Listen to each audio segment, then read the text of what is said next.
भोपाल में केंद्रीय कृषि मंत्री शिवराज सिंह चौहान ने भारत अमेरिका ट्रेड डील को अभूतपूर्व बताते हुए कहा कि ये समझौता भारतीय अर्थव्यवस्था को नई गति देने वाला है। उन्होंने स्पष्ट किया है कि यह सिर्फ व्यापारिक समझौता नहीं, बल्कि भारत की मजबूत नींव, डिप्लोमेसी, विकास और गरिमा का उदाहरण है, जिसमें राष्ट्र हित और किसान हित सर्वोपरि रखे गए हैं। शिवराज सिंह चौहान ने कहा कि सोयाबीन, मक्का, गेहूं, चावल, चीनी, मोटे अनाज और डेयरी जैसे भारतीय कृषि उत्पाद पूरी तरह से सुरक्षित हैं और अमेरिकी कृषि उत्पादों को भारत में कोई विशेष छूट नहीं दी गई है। वहीं कई भारतीय उत्पादों पर अमेरिका ने टैरिफ कम कर दिए हैं, जिससे मसाले, टेक्सटाइल और अन्य सेक्टर को नए बाजार मिलेंगे। और क्या कुछ कहा केंद्रीय कृषि मंत्री शिवराज सिंह चौहान ने, आइए सुनते हैं। ये डील दुनिया को भी एक संदेश देती है कि भारत की नीति कमिटमेंट की है, कॉम्प्रोमाइज की नहीं है। हम आत्मविश्वास से देश के हित में निर्णय लेते हैं। हम सौदेबाजी नहीं, लेकिन संतुलित रणनीति अपनाकर सकारात्मक संवाद करते हैं। ये ट्रेड डील डिप्लोमेसी, डेवलपमेंट और डिग्निटी का एक उत्तम उदाहरण है। डिप्लोमेसी मतलब राष्ट्र प्रथम, डेवलपमेंट यानी विकसित भारत की दिशा में बढ़ते कदम, ये उसके लिए भी एक बड़ा आधार है। और डिग्निटी मतलब इसमें किसान की गरिमा का पूरा ध्यान रखा गया है। कृषि मंत्री के नाते मुझे कहते हुए ये प्रसन्नता है कि जितनी चिंता भारतीय कृषि और किसानों की देश को थी, उन सारी चिंताओं का समाधान किया गया है। ये ट्रेड डील हमारे किसानों को न केवल पूरी तरह से सुरक्षित रखती है, बल्कि हमारे कृषि उत्पादों को नए अवसर प्रदान करती है। अब कितना हो हल्ला विपक्ष मचा रहा था, खेती बर्बाद हो जाएगी, किसानों का सत्यानाश हो जाएगा। लेकिन आप गहराई में जाके देखें, हमारे वो सारे कृषि उत्पाद जो हमारे किसानों की मूल ताकत है, उन सबको इस समझौते से बाहर रखा गया है। राष्ट्रहित सर्वोपरि, किसान हित सर्वोपरि। प्रधानमंत्री जी ने कहा था, मैं देश नहीं झुकने दूंगा और किसानों के हितों पर कोई आंच नहीं आने दूंगा। आप इस ट्रेड डील में देखेंगे कि ये दोनों चीजों का पूरा ध्यान रखा गया है। बरसों तक कांग्रेस ने इस देश पर शासन किया, यूपीए ने भी 10 साल किया, लेकिन ना तो उन्होंने किसानों के लिए, किसानों को कोई वैश्विक बाजार से जोड़ा, ना भारतीय अर्थव्यवस्था को स्थिरता और ऊंचाइयां प्रदान की। उल्टे भारतीय अर्थव्यवस्था आजादी के समय दुनिया की 6ठी सबसे बड़ी अर्थव्यवस्था थी, उसको 11वें स्थान पर पहुंचा दिया था। अब हम 3रे स्थान पर पहुंचने की ओर तेजी से अग्रसर हैं। अगर कृषि और कृषि उत्पादों को देखें तो मित्रों,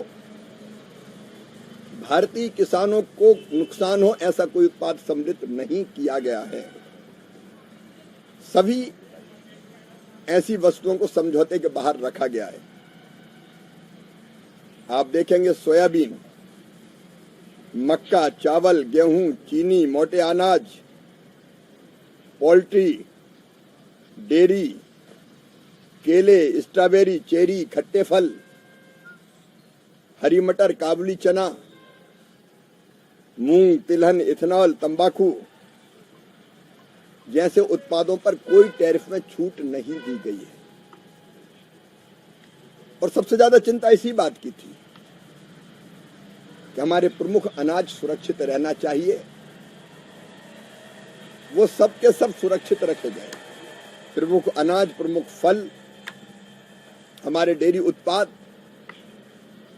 उनके लिए कोई द्वार अमेरिका के लिए नहीं खोला गया है। छिलका रहित अनाज, आटा, गेहूं, मक्का, चावल, बाजरा इत्यादि, आलू, प्याज, मटर, बीन्स, खीरा, मशरूम, दलहनी, हमारी उत्पाद, फ्रोजन सब्जियां, संतरे, अंगूर, नींबू, स्ट्रॉबेरी जैसे अमेरिकी कृषि उत्पाद भारत नहीं आएंगे। इसके अलावा मिक्स डब्बाबंद सब्जियां भी भारत नहीं आएंगी। दुग्ध उत्पादों में भी liquid, powder, cream, yogurt, butter milk, मक्खन, घी, बटर ऑयल, पनीर, चीज, इनको भारत में एंट्री नहीं मिलेगी। कृषि और डेयरी उत्पादों के अलावा इस लिस्ट में कई मसाले भी सम्मिलित हैं। भारत अमेरिका से काली मिर्च, लौंग, सूखी हरी मिर्च, दालचीनी, धनिया, जीरा, हींग, अदरक, हल्दी, अजवाइन, मेथी, केसिया, सरसों, राई, भूसी और अन्य पाउडर मसाले नहीं मंगवाएगा। मतलब लगभग हमारे मसाले सुरक्षित हैं। भारतीय किसानों के कृषि उत्पादों को, कई कृषि उत्पादों को अमेरिका में शून्य शुल्क पर निर्यात किया जाएगा। लेकिन अमेरिकी किसानों के कृषि उत्पादों को भारतीय बाजार में ये छूट नहीं मिली है। और मैं फिर कह रहा हूं, भारत के कृषि और डेयरी के हित पूरी तरह से सुरक्षित है। कृषि क्षेत्र में कई उत्पादों पर जो टैरिफ था वो 50% से घटाकर 0 किया है ये अमेरिका ने। इनमें मसाले, हमारे मसालों का बड़ी मात्रा में निर्यात होता है। चाय, कॉफी, नारियल का तेल, सुपारी, काजू, वनस्पति मोम, एवोकाडो, केला, अमरूद, आम, कीवी, पपीता, अनानास, मशरूम, जौ जैसे कुछ अनाज भी ये सम्मिलित है। मित्रों, अभी 2024-25 में 4.45 बिलियन अमेरिकी डॉलर तक पहुंचने के साथ वैश्विक निर्यातक के रूप में अपनी मजबूत स्थिति बनाए रखी है। और मसाला निर्यात में हमारे 88% पहले वृद्धि हुई है। अब हमारे मसालों को भी नया बाजार मिलेगा। मित्रों, इस पूरे समझौतों को अगर आप देखें, मसालों और बाकी कृषि उत्पादों के मामले में, विशेषकर मसालों के मामले में, दुनिया भर के 200 स्थानों पर हमने मसाले और मसालों के उत्पाद निर्यात किए हैं। और मैं फिर कह रहा हूं कि इनको भारतीय कृषि बाजार में अगर ऐसा कोई उत्पाद आता है तो उनको टैरिफ देना पड़ेगा। हमारे किसानों को इससे पूरी छूट प्राप्त है। इस समझौते से भारतीय किसान, महिलाएं और विशेषकर युवाओं के सपनों को ऊंची उड़ान भरने के लिए नए पंख मिले हैं। हमारे ऐसे सेक्टर, अब मैं जैसे टेक्सटाइल की बात करूंगा, हमारे जो प्रतिस्पर्धी देश है उनके मुकाबले अब टैरिफ हमारा काफी कम है, 18%। तो इससे टेक्सटाइल के निर्यात को एक नई गति और दिशा मिलेगी, और टेक्सटाइल के निर्यात का मतलब है किसानों को भी फायदा, विशेषकर कपास उत्पादक किसान। Textile, James and jewellery, auto component, engineering goods और छोटे मतलब एमएसएमई को ढेर सारे बिजनेस के नए अवसर मिलेंगे। हमारे सेल्फ हेल्प ग्रुप की बहनों का भी जीवन इस समझौते से समृद्ध होगा, क्योंकि कई चीजें बनाने में उनकी भी उल्लेखनीय भूमिका है। अभी तक जितने टैरिफ हमारे जितने एफटीए हुए, 9 एफटीए अभी प्रधानमंत्री श्रीमान नरेंद्र मोदी जी के नेतृत्व में हुए हैं। अमेरिका के अलावा आप जानते हैं यूएई के 27 देश, ओमान, न्यूजीलैंड, यूके से एफटीए हो चुका है और बाकी देशों से भी बात चल रही है। और इन सारी डील्स का फायदा भारतीय अर्थव्यवस्था को, भारत के किसानों को, मजदूरों को, गरीबों को, निर्यातकों को, निर्माताओं को होने वाला है। और इसलिए मैं मानता हूं कि जो हमारा संकल्प है 2047 तक विकसित भारत का निर्माण, उस विकसित भारत और आत्मनिर्भर भारत के निर्माण में ये समझौता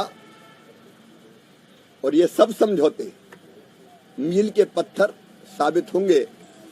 मैं प्रधानमंत्री श्रीमान नरेंद्र मोदी जी को हृदय से धन्यवाद देता हूं।